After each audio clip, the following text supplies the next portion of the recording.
Hello, Paradox Church. A few months ago, we purchased an abandoned warehouse in downtown Redlands.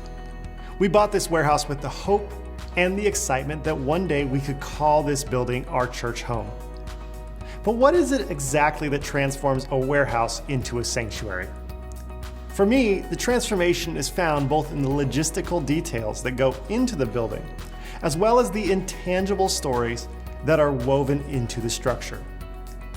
So today, I want to share a few developing details about the building, and then tell you a story about how this facility will be unique to the community of Paradox. Now, we are currently working to have Paradox meet in the new building about a year from now. Overseeing this construction project is our Board of Trustees. On this board, there are 9 lay people: Eric Peterson, Pablo Ariza, Kelly Phipps, Brandon Herman, Russell Schwelt, Hillary Suho, Ken Schofield, Tammy Mathis, and Mike Underseer. Now, a couple of weeks ago, the Board of Trustees commissioned 2 subcommittees to oversee the engineering and the architecture of this project. The engineering subcommittee just selected a surveyor to get started on the property, and the architectural subcommittee got to work by drafting a written document containing the needs of Paradox in this new space. Now, I have to tell you, I am particularly excited about one of those needs that was discussed for our new facility.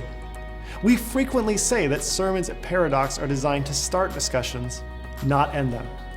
And we have a strong desire to create spaces in this new space that will hold meaningful and deep discussions. Even if you don't live in Redlands, we believe we can create a space where people who are off-site can seamlessly participate in the Paradox discussions with other people who are here in person. Which brings me to a story I want to tell you that happened 17 years ago. It was then that I sat in my first architecture class at Montana State University. As the class began, I introduced myself to the person sitting next to me, and he told me his name was Tyler Fullerton. Now, if you have heard multiple sermons from me over the past couple of years, at some point, chances are that you have heard me tell a story about Tyler. He is an atheist, I'm a Christian, and we spent numerous hours conversing about the reality or the illusion of God while we worked on architectural projects.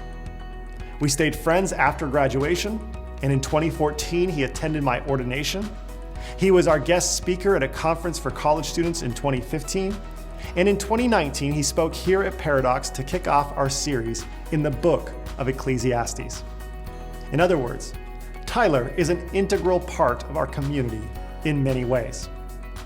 Which is why the Board of Trustees hired him this past week to be the architect for our new building. Tyler's design, along with the creativity of the Board of Trustees, will shape the way we worship and gather and celebrate and lament and sing together for years to come. Personally, I am in awe of how life unfolds in some of the most beautiful and unexpected ways. While I was at Montana State University, I never imagined I would be a pastor. I never imagined a spiritual community quite like Paradox. And I never imagined that Tyler would one day design the structure for an incredible community like our church.